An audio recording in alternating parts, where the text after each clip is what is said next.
কেন অন্য রাজ্যে যাব? আমি এটা মানে কেন যাব? তাতে কি হয়েছে? কেন আমি তো অন্য রাজ্যে কেন যাব আমি বুঝতে পারছি না। আমার ভাষা বাংলা। আমি যা করেছি, যা শিখেছি এখান থেকে। আমাকে যা কিছু দিয়েছেন, আমাকে যা আশীর্বাদ দিয়েছেন, ভালোবাসা দিয়েছেন, এখানকার দর্শক দিয়েছেন, বাংলা ভাষাভাষী মানুষ দিয়েছেন। কেন যাব আমি অন্য কোথাও?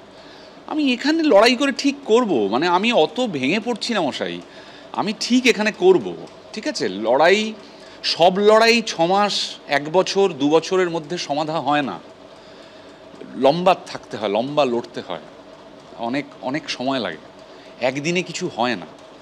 হ্যাঁ, মানে শুধু তো সামনের আন্দোলনগুলো দেখলে হবে না, একটু পুরনো আন্দোলনও দেখতে হবে। বড় কথা বলছি, কিন্তু স্বাধীনতা কি আপনার জানুয়ারি মাসে 1947 সালে শুরু হয়ে 47-এর অগাস্টে স্বাধীনতা পাওয়া গেছিল তা তো নয়। লং লং যুগের পর যুগ, বছরের পর বছর লড়তে হচ্ছে। দাবি যদি ন্যায্য থাকে, দাবি যদি স্বচ্ছ থাকে, তাহলে ছোট লড়াই হোক, বড় লড়াই হোক, সেই লড়াই লড়তে সময় লাগে দাদা।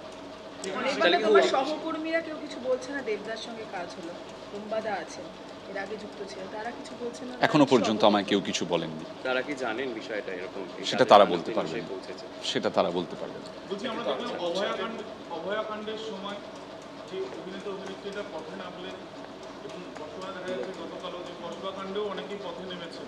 তাদের মধ্যে অনেকেই অভয়াকাণ্ডের পরে বলেছেন যে তাদের কাজের ক্ষেত্রে বেশ কিছু সমস্যার সম্মুখীনের কথা আমরা সামনে দেখেছি। আপনার কি মনে হয় যে আপনার ক্ষেত্রে ঠিক একই রকম হচ্ছে হঠাৎ করে সমস্যা? আমি এটা বলতে পারবো না, কারণ অভয়াকাণ্ডে আমি পথে নামিনি এবং আমার ক্ষেত্রে সেরকম কাজের কোনো অসুবিধা হয়নি। এটা যাদের হয়েছে, যারা নেমেছেন, তারাই বলতে পারবেন।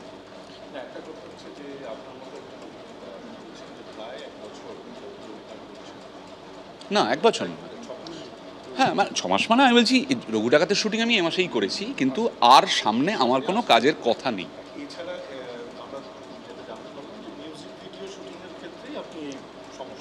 এক্স্যাক্টলি। নিশ্চয়ই, নিশ্চয়ই, হ্যাঁ নিশ্চয়ই, হ্যাঁ হ্যাঁ নিশ্চয়ই। আপনাদের ইন্ডাস্ট্রিতে একাধিক অভিনেতা রয়েছেন যারা পরিচালক বা অভিনেতা, তারা সরকারের বিভিন্ন জনপ্রতিনিধি।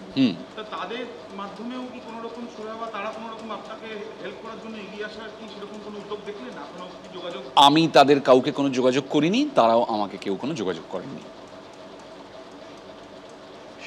শুটিংয়ে কি তাহলে এখন পুরোপুরি বন্ধ রাখছে তুমি? পুরোপুরি যতদিন না এই সমস্যাগুলো? আমি বন্ধ রাখার কেউ নই, আমার কাজ শুটিং করা।